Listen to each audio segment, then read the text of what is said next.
আসসালামু আলাইকুম এভরিওয়ান। আজকে আমরা পড়ব কার্ড ওয়ানে একদম শেষ আইটেম, দ্যাট ইজ ডেথ। ঠিক আছে, সো হোয়াট ইজ ডেথ? আচ্ছা, স্টাডি অফ ডেথকে কি বলা হয়? স্টাডি অফ ডেথকে বলা হয় থ্যানাটোলজি। আমরা কার্ড আইটেম ওয়ানে পড়ছিলাম thanatology deals with the study of death. ঠিক আছে, থ্যানাটোস মানে হচ্ছে ডেথ, আর লোগাস মানে হচ্ছে স্টাডি। সায়েন্স লেখা আছে, স্টাডি হবে। ঠিক আছে, so what is death? Death মানে হচ্ছে it is the complete and irreversible stoppage of তিনটা জিনিস: circulation, respiration and brain function. Circulation থেকে কি আসবে? Circulatory system. রেসপিরেশন থেকে কি আসবে? Respiratory system. ব্রেন ফাংশন থেকে কি আসবে? Nervous system. তার মানে কি দেখো, ট্রাইপড অফ লাইফ মানে কি? It is the wish of tripod of life. তিনটা সিস্টেম ইন্টারলিঙ্কড আছে, তিনটা ভাইটাল সিস্টেম ইন্টারলিঙ্কড আছে, that is circulatory system, respiratory system and nervous system. ঠিক আছে, so this is death and this is the tripod of life. So medico legal importance of death হচ্ছে the question of death will arise in resuscitation. রিসাসাইটেশন মানে reverse করা। ঠিক আছে, আর organ transplantation.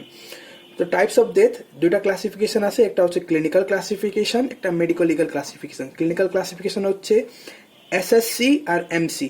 SSC মানে হচ্ছে somatic, systemic আর clinical death. একটাই কোনো একটা বলতে পারো নাম, তিনটার নাম মুখস্থ রাখতে হবে কিন্তু, ভাইভাতে ধরে অনেকবার। আর একটা হচ্ছে তোমার মলিকুলার অর সেলুলার ডেথ। ঠিক আছে, ঠিক আছে। তারপর হচ্ছে তোমার সুসাইডাল, হোমিসাইডাল, অ্যাক্সিডেন্টাল আর সাডেন ডেথ। এটা হচ্ছে মেডিকো লিগাল ক্লাসিফিকেশন। তো what is somatic death? Same definition থাকবে। It is the complete and irreversible stoppage of circulation, respiration and brain function. It occurs few minutes after the death. আর molecular death মানে হচ্ছে it is death of individual cells of different tissues and organs.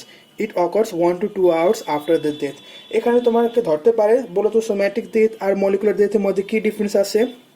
তো দেখো, somatic ডেথে তোমার একদম যে শেষ আছে, যে ছোট জিনিস মানে সেলের মধ্যে যে টিস্যু, টিস্যুর মধ্যে যে সেল আছে, ঠিক আছে, organ is form by tissue, tissue is form by the cells. তো সেল যে আছে এখানে সেল ডেথ হচ্ছে না সোম্যাটিকে, কিন্তু মলিকুলারে সেল ডেথ হচ্ছে। তো মানে হচ্ছে যে মলিকুলার ডেথ কোনো মানুষের হয়ে যায় তখন আমরা অর্গান ট্রান্সপ্লান্টেশন করতে পারবো না। ঠিক আছে, কিন্তু সোম্যাটিক ডেথে আমরা অর্গান ট্রান্সপ্লান্টেশন করতে পারবো। তাছাড়া molecular death it is the surest death. ঠিক আছে, শিওরেস্ট ডেথ বলতে পারবো। ঠিক আছে, শিওরেস্ট সাইন অফ ডেথ না, ঠিক আছে, ওটা অন্য জিনিস, শিওরেস্ট ডেথ। আচ্ছা, তারপর হচ্ছে তোমার ব্রেন ডেথ।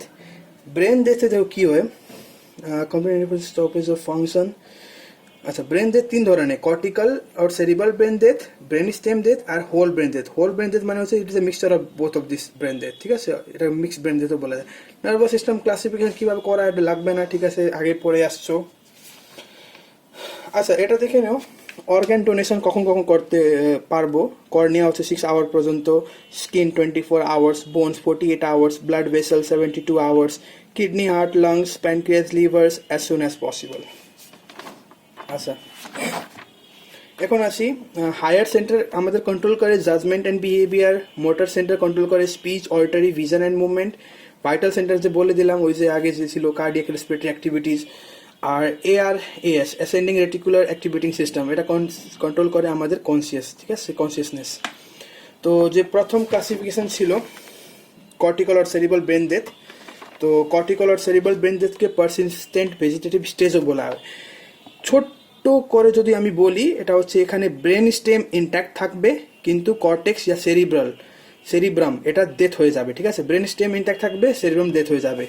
আর ব্রেন স্টেম ডেথে কি হয়, তোমার হচ্ছে সেরিব্রাম তা তোমার হচ্ছে ইনট্যাক্ট থাকবে, কিন্তু ব্রেন স্টেম তোমার ডেথ হয়ে যাবে। ঠিক আছে, তো কর্টিক্যাল অর সেরিব্রাল ব্রেন ডেথে দেখো তো, ইট is also known as persistent vegetative state. এখানে কি হয়, পেশেন্ট একটা ইরিভার্সিবল কোমায় থাকে, কিন্তু সে মেনটেন করবে তোমার respiration and cardiac activities, and he will show the cycles of eye opening and closing which may stimulate the sleep and wake. ঠিক আছে, due to intact brain stem. Brain স্টেমের কারণে এইগুলো করবে। So the patient exists in a vegetative state. This type of person are not considered as death, but because of irreversible loss of consciousness, they are known as living cadaver. So তিনটা নাম হয়ে গেল: cortical or cerebral brain death, persistent vegetative state R living cadaver. তিনটা নাম দিয়ে তোমার short notes আসতে পারবে। ঠিক আছে, আবার লিভিং ক্যাডাভার দিয়ে MCQ আসে।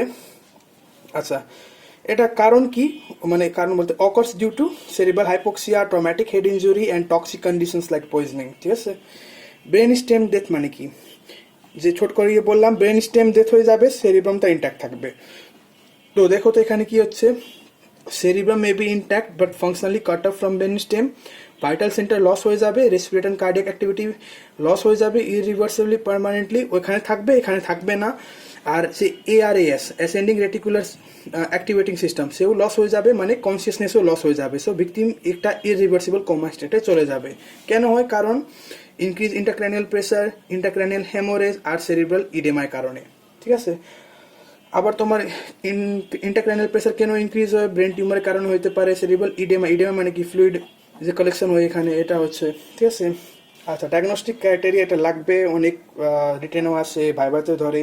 ব্রেন ডেথে ডায়াগনস্টিক ক্রাইটেরিয়া বলো, আর ব্রেন স্টেম ডেথে ডায়াগনস্টিক ক্রাইটেরিয়া, এটা স্যার মনে হয় আমার প্রফতেও আসছিল। ঠিক আছে, তো ব্রেন ডেথে ডায়াগনস্টিক ক্রাইটেরিয়া হচ্ছে no response, no spontaneous breathing movement for 3 minute, no muscular movement. আর রিফ্লেক্স আর রেসপন্সের মধ্যে হচ্ছে পিপিল ফিক্স থাকবে, ডাইলেটেড থাকবে, নন রিয়াক্টিভ থাকবে to light or stimuli, corneal reflex absent হয়ে যাবে, পেন রেসপন্সেসগুলো অ্যাবসেন্ট হয়ে যাবে, সুপারভাইটাল রেসপন্সগুলো অ্যাবসেন্ট হয়ে যাবে। তারপর হচ্ছে গ্যাগ রিফ্লেক্স এইগুলো কিছু থাকবে না, টেন্ডন রিফ্লেক্স, প্ল্যান্টার রিফ্লেক্স সব অ্যাবসেন্ট হয়ে যাবে, ব্লাড প্রেশার ডিক্রিজ হয়ে যাবে, আর আইসোইল্যাকট্রিক ইইজি ইলেকট্রোএনসেফালোগ্রাম রেকর্ড হবে। ঠিক আছে, এই করার জন্য 2টা ডক্টর লাগবে। ঠিক আছে, আর কোনো প্রাইভেট ডক্টর করতে পারবে না, মানে ডেথ সার্টিফাই করার জন্য। ঠিক আছে, তারপর যে ব্রেন স্টেম ডেথ, এটাও সেম। দেখো pupil fix dilated non reactive to light, এখানে যে ছিল pupil fix and dilated non reactive to light same আছে। তারপর নেক্সট পয়েন্ট ছিল কর্নিয়াল রিফ্লেক্স অ্যাবসেন্ট হচ্ছে, এখানেও কর্নিয়াল রিফ্লেক্স অ্যাবসেন্ট হচ্ছে। তারপর নতুন পয়েন্ট আসছে ভেস্টিবুলো অকুলার রিফ্লেক্স অ্যাবসেন্ট হয়ে যাবে, মানে যে ইয়ার রিফ্লেক্সগুলো আছে সেটা অ্যাবসেন্ট হয়ে যাবে। ঠিক আছে, তারপর no motor response, no gag reflex, no respiratory movement. For respiratory movement কীভাবে দেখবো, এটা লাগবে না, তবে দেখে নিও। 100% অক্সিজেন দিব for 5 minutes for stimulating the brain stem by increasing the carbon dioxide. যদি পেশেন্ট কোনো স্পন্টেনিয়াস ব্রিথিং করতেছে না, তার মানে হচ্ছে সে ডেথ হয়ে যাবে। আর তার ডেথ হচ্ছে তোমার 2টা ডক্টর দিয়ে সার্টিফাই করা হবে। ঠিক আছে, এটা হচ্ছে। তারপর হচ্ছে মোডস অফ ডেথ, এটা লাগবে কোমা, সিনকোপ অ্যান্ড অ্যাসফেসিয়া। কোমা হচ্ছে তোমার নার্ভাস সিস্টেম সাথে রিলেটেড, সিনকোপ হচ্ছে সার্কুলেটরি সিস্টেম সাথে রিলেটেড, আর অ্যাসফেসিয়া হচ্ছে তোমার রেসপিরেটরি সিস্টেম সাথে related. So, what is anoxia? Anoxia means it's a complete lack of oxygen to the tissue. Types of anoxia: number 1, anoxic anoxia; number 2, anemic anoxia; number 3, stagnant; আর number 4, histotoxic. এই 4টা অ্যানোক্সিয়াকে তোমার গোর্ডনস classification of ডেথও বলা হয়। So question আসতে পারে, what is the Gordon's classification of death? এই 4টা বলবা: anoxic anoxia, অ্যানেমিক anoxia, stagnant anoxia, হিস্টোটক্সিক anoxia. ঠিক আছে, সো অ্যানোক্সিক অ্যানোক্সিয়া কেন হয়?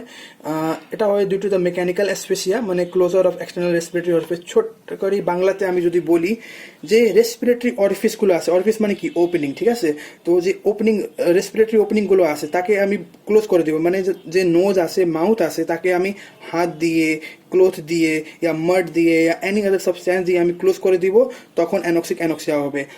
তারপর হচ্ছে closing of air passage by external pressure on neck, মানে নেকে আমি কোনো এক্সটার্নাল প্রেসার দিয়ে, যেমন হচ্ছে হ্যাঙ্গিংতে দেখা যাবে, স্ট্র্যাঙ্গুলেশন দেখা যাবে, থ্রটলিংতে দেখা যাবে, তখন তার এয়ার প্যাসেজ ক্লোজ হয়ে যাবে, তখন তাকে অ্যানোক্সিয়া হয়ে যাবে, আসে মেরে যাবে। ঠিক আছে, তারপর দেখো closing of air passage by impaction of foreign body, মানে দেখো ল্যারিংস আর ফ্যারিংসের মধ্যে কোনো একটা ফরেন বডি আটকায় গেছে, ফুড বোলাস আটকায় গেছে, চোকিং কন্ডিশনে দেখা যাবে, এটা তখন অ্যানোক্সিয়া হবে। তারপর হচ্ছে দেখো air passage is filled with fluid, মানে ড্রাউনিংয়ের কেসে তোমার এয়ার প্যাসেজ পুরোটা ফ্লুইডে থেকে ফিল হয়ে যাবে, তখন হবে।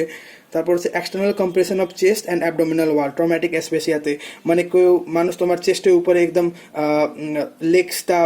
লেগস রেখে দিচ্ছে, কম্প্রেস করতেছে, তখন। ঠিক আছে, ট্রমাটিক অ্যাসফেসিয়াতে হবে। অ্যানোমিক অ্যানোক্সিয়া, এটা হচ্ছে oxygen carrying capacity of blood decrease হয়ে যাবে, এটা দেখা যায় massive হেমোরেজতে, পয়জনিংতে carbon monoxide. Stagnant anoxia হচ্ছে তোমার হচ্ছে সার্কুলেটরি কোনো ডিজিজের কারণে তোমার সার্কুলেশন ইম্পেয়ার হয়ে যাবে, তখন স্ট্যাগনেন্ট অ্যানোক্সিয়া হবে, যেমন হার্ট ফেলিয়ার, ইম্বোলিজম, শক। হিস্টোটক্সিক অ্যানোক্সিয়া হচ্ছে আমাদের যে টিস্যু আছে সেটা অক্সিজেন ইউটিলাইজ করতে পারছে না because of poisoning, carbon monoxide poisoning. ঠিক আছে, ইয়া ওপিয়াম পয়জনিং যেগুলো। তারপর হচ্ছে এটা লাগবে না, দেখে নিও। অ্যাসপেসিয়া হচ্ছে দেখো, it is also known as pulselessness, এটা ভাইভাতে ধরবে, ঠিক আছে। আর একটা নাম কি, যে ভালো পারবে তাকে ধরবে, also known as pulselessness. Asphyxia, it is a condition in which there is a prevention of exchange of air between the atmosphere and the alveoli of the lungs, or there is lack of oxygen supply to the tissue and occurs during unconsciousness and death, ঠিক আছে। Types of অ্যাসপেসিয়া হচ্ছে mechanical, pathological, toxic, environmental, traumatic, postural, iatrogenic. তো mechanical অ্যাসপেসিয়া আর anoxia same জিনিস, same example আছে, ঠিক আছে। যে বললাম রেসপিরেটরি অরিফিসগুলো, তারপর হচ্ছে তোমার external pressure on neck, pressure, তারপর ফরেন বডি এর প্যাসেজের মধ্যে তারপর তোমার ফ্লুইডগুলো সেম। প্যাথোলজিক্যাল অ্যাসপেসিয়া দেখো, আপার রেসপিরেটরি ট্র্যাকে কোনো ডিজিজের কারণে তোমার অক্সিজেন এন্টার করতে পারছে না লাংসের মধ্যে, সেটা হচ্ছে প্যাথোলজিক্যাল অ্যাসপেসিয়া, ঠিক আছে, এক্সাম্পল ব্রঙ্কাইটিস। তারপর হচ্ছে টক্সিক, ওই যে tissue cannot utilize oxygen due to poisoning. আর এনভায়রনমেন্টাল হচ্ছে তোমার অ্যাটমসফিয়ারের মধ্যে কিছু ইররেসপাইরেবল গ্যাসেসগুলো আছে। তোমার একটা রুমের মধ্যে তোমাকে শুধু কার্বন মনোঅক্সাইড এক্সপোজ করে দিছে, তোমার অ্যাটমসফিয়ারের মধ্যে কার্বন মনোঅক্সাইড চলে আসে, তখন তুমি পারবা না, মানে তখন তোমার অ্যাসপেসিয়া হয়ে যাবে আর আলটিমেটলি ডেথ হয়ে যাবে, ঠিক আছে। ট্রমাটিক অ্যাসপেসিয়া, এটা শর্ট নোট হিসাবে আছে, এখানে অনেক ছোট করে দেওয়া আছে, এটা পরে বলবো, ঠিক আছে, কিভাবে করতে হয় শর্ট নোটে, কি কত মানে কত কিভাবে লিখবো। এখন দেখো জাস্ট এক্সাম্পল দেখো, পালমোনারি এম্বোলিজমতে হয় pulmonary fat embolism, pulmonary air embolism, pneumothorax. Postural asphyxia হয় তোমার আনকনসিয়াসে দেখা যায়, স্টুপোরাস পারসন মানে অ্যালকোহল ড্রাগসে খাইছে তাকে, iatrogenic associated with the anaesthesia. Pathology of anaesthesia, এটা দেখে নিও, ঠিক আছে।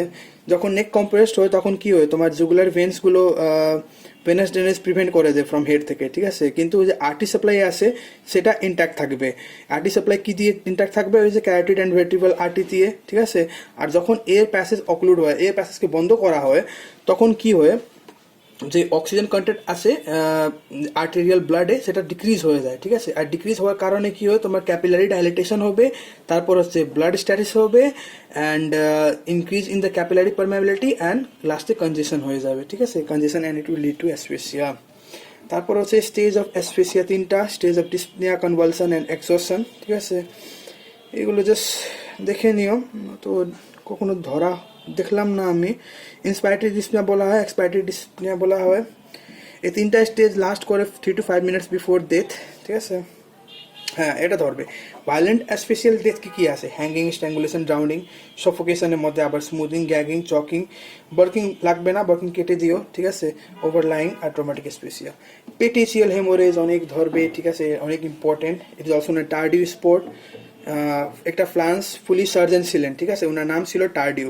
ইন 1866 উনি ডিসক্রাইব করছেন পেটিসিয়াল হেমোরেজকে, এই জন্য এর নাম হচ্ছে তোমার পেটিসিয়াল হেমোরেজ, টার্ডিউ স্পট। এখানে কি হয়, এটা হয় তোমার it is cause by mechanical obstruction.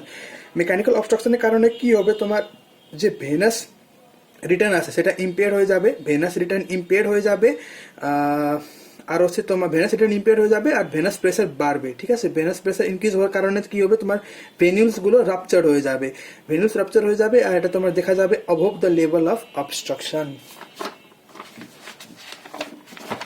এখন আসি সাইজ অফ দ্য পেটিচি। সাইজ হচ্ছে তোমার 0.1 to 2 মিলিমিটার, আর সাইট হচ্ছে তোমার ইন্টারনালি হচ্ছে ভিসেরা, প্লিউরা অ্যান্ড পেরিকার্ডিয়ামে দেখা যাবে, এক্সটার্নালি হচ্ছে ফেস, নেক, চেস্ট ওয়াল, স্কাল্পে দেখা যাবে। ইকাইমোসিস মানে কি, haemorrhage greater than 2 mm in size. আর other cause of petechial haemorrhage হচ্ছে ব্যাকটেরিয়াল এন্ডোকার্ডাইটিস, ডিসক্রেসিয়া, সেপ্টিসেমিয়া, ঠিক আছে। কার্ডিনাল সাইন্স অফ অ্যাসফেসিয়া অনেক জায়গা লাগবে, অনেক ইম্পর্টেন্ট জিনিস। Cyanosis, petechial haemorrhage and visceral congestion, CPV, ঠিক আছে, এই তিনটা লাগবে, ঠিক আছে। স্যানোসিসের ডেফিনেশন পড়বো আমরা, এটা হচ্ছে তোমার bluish discolouration of the skin, ঠিক আছে। পেটিসিয়াল হেমোরেজ আমরা মাত্র পড়ে আসলাম, টার্ডিউ স্পট। এর যে ডেট আছে, ঠিক আছে, এর ডেট ম্যাকনোটেন্স কেসে ডেট লাগবে। ম্যাকনোটেন্স কেস ছিল 1843, এর ডেট হচ্ছে টার্ডিউ স্পটের ডেট হচ্ছে 1866। এখন দেখো, এই তিনটা তোমার মিনিমাম টাইম প্রডিউস করা লাগবে, 15 to 30 second is required to produce congestion and petechial haemorrhage, ঠিক আছে। ভিসেরাল কনজেশন হচ্ছে ভেসেলস রাপচার হওয়ার কারণে অর্গান রেড হয়ে যাবে, ঠিক ঠিক আছে। Cause of death, immediate cause, basic cause and contributory cause. Immediate cause মানে হচ্ছে the injury or disease are present at the time of the death. কোনো একটা ডিজিজ কারণে ইয়া কোনো একটা ইনজুরি, হঠাৎ একটা অ্যাক্সিডেন্ট হলো, তখন সে মারা গেল, সে এটা হচ্ছে তোমার ইমিডিয়েট কজ। বেসিক কজ মানে হচ্ছে কোনো একটা প্যাথোলজিক্যাল কন্ডিশন ছিল যে কারণে আস্তে আস্তে বেড়ে বেড়ে সে একটা ডেথ করলো, এটা বেসিক কজ। তারপর কন্ট্রিবিউটরি কজ হচ্ছে মানে একটা pathological condition that leads to its complication, আর কমপ্লিকেশনের কারণে সে মেরে গেল, ঠিক আছে। আচ্ছা, manner of death or nature of death, এটা হচ্ছে তোমার সুইসাইডাল, হোমিসাইডাল, অ্যাক্সিডেন্টাল, ঠিক আছে। ন্যাচুরাল কজ জন্য হচ্ছে death occurs from disease condition, আর আনন্যাচুরাল হচ্ছে suicidal, homicidal, accidental. Suspended animation লাগবে শর্ট নোট হিসাবে আসে, অলসো নোন অ্যাজ, আর নাম কি, apparent death, death trance catalepsy. এটা বেসিক মিনিং হচ্ছে এটা death like condition of a living person who seems to be death but actually he is not dead. মানে এটা মনে হবে যে মানুষটা মেরে আছে, ঠিক আছে, মেরে গেছে, কিন্তু সে আসলে মারা হয়নি, ঠিক আছে। তার যে ভাইটাল ফাংশনগুলো আছে, হার্টবিট, রেসপিরেশন, সেটা আইদার ইন্টারাপ্ট হয়ে গেছে ইয়া রিডিউস হয়ে গেছে, ঠিক আছে, ফর সাম টাইমস, যেটা আমরা ডিটেক্ট করতে পারবো বাই ইসিজি অর ইইজি, ঠিক আছে। এটা হচ্ছে তোমার সাসপেন্ডেড অ্যানিমেশন। এর মেডিকেল লিগাল ইম্পর্টেন্স কি আছে? সাসপেন্ডেড অ্যানিমেশনকে আমরা কনফিউজ করতে পারবো উইথ ডেথ, আর ডেথ সার্টিফিকেট ইস্যু করতে পারবো, ডক্টর ইস্যু করে দিবে, ইয়া ডেথকে আমরা কনফিউজ করতে পারবো উইথ সাসপেন্ডেড অ্যানিমেশন। আচ্ছা, এখানে পার্সন কিভাবে অ্যালাইভ থাকে ইন সাসপেন্ডেড অ্যানিমেশন? এখানে রেসপিরেশন কমপ্লিটলি স্টপ হয় না, এটা মেনটেন হয় ইন মিনিমাম, ঠিক আছে। দুই ধরনের হয়, ভলেন্টারি অ্যান্ড ইনভলেন্টারি। ভলেন্টারি যে ইয়োগা প্র্যাকটিশনার করে, আর ইনভলেন্টারি হচ্ছে তোমার নিউবর্ন ইনফ্যান্ট, ড্রাউনিং, ইলেকট্রোকুশন। এটা এমসিকিউতে আসে, অনেকবার আসছে, এটা পড়ে নিও, পুরাটা লাগবে। Newborn infant, drowning, electrocution, sunstroke, shock, cholera after anaesthesia, typhoid fever, cerebral concussion, insanity. কীভাবে ম্যানেজমেন্ট করবা? কার্ডিয়াক ম্যাসাজ দিব আর্টিফিশিয়াল রেসপিরেশন দিয়ে, ঠিক আছে। তুমি একটা doctor, you are call to thought, তুমি একটা ডক্টর, তুমি একটা পেশেন্টে দেখতে আসছো, সে ডেথ হচ্ছে কিনা, তুমি কি করবা? তো আমি দেখবো পেশেন্টে ডেথ হচ্ছে নাকি যে একটা সাসপেন্ডেড অ্যানিমেশন স্টেটে আসে। যদি ডেথ হচ্ছে তাহলে দেখবো যে ন্যাচুরাল ডেথ হচ্ছে নাকি আনন্যাচুরাল। ন্যাচুরাল ডেথের ডেফিনেশন লাগবে। ন্যাচুরাল ডেথ হচ্ছে those death that occurs entirely from disease condition, ঠিক আছে, এটা হচ্ছে ন্যাচুরাল ডেথ। আর আনন্যাচুরাল হয়ে যাবে সুইসাইডাল, হোমিসাইডাল, অ্যাক্সিডেন্টাল। আর যদি আনন্যাচুরাল হয় তাহলে death certificate will be given with precaution, আর পুলিশকে ইনফর্ম করবো, ঠিক আছে। এখন আসি last point, sudden death. Sudden death মানে কি? WHO একটা ডেফিনেশন দিয়েছিল, death is said to be sudden or unexpected যখন একটা পার্সন ডেথ করে from any dangerous disease, injury or poisoning or dies within 24 hours after the onset of illness. This is known as sudden death. Natural death definition দিয়া আছে when a person dies entirely by the disease, ঠিক আছে। cause of sudden death লাগবে, ঠিক আছে। cardiovascular cause আছে, respiratory cause আছে, CNS, elementary, genitourinary, miscellaneous, এটা লাগবে, ঠিক আছে। coronary artery, CVS এর মধ্যে coronary artery, coronary atherosclerosis, myocardial infarction, respiratory lobar pneumonia, bronchopneumonia, bronchitis, CNS, cerebral hemorrhage, cerebellar hemorrhage, pontine hemorrhage, elementary bleeding from the PUD, perforation of the duodenal ulcer, এইগুলো দেখে নিও, ঠিক আছে। আচ্ছা, what are the types of unconsciousness?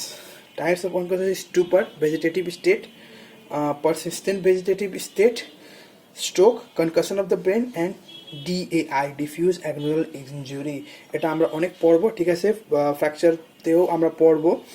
It's a clinical condition where there is a diffuse injury to axon with immediate loss of consciousness and coma for more than 6 hours.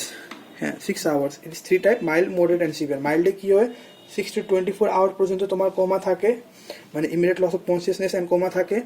Moderate হচ্ছে greater than 24 hours with no brainstem sign, মানে no brainstem dysfunction। আর severe হচ্ছে greater than 24 hours with brainstem dysfunction। So এটাই ছিল মোটামুটি আমরা item number 8তে। So আমরা card 1 finish করছি, এরপর থেকে আমরা কার্ড 2 শুরু করব ইনশাল্লাহ।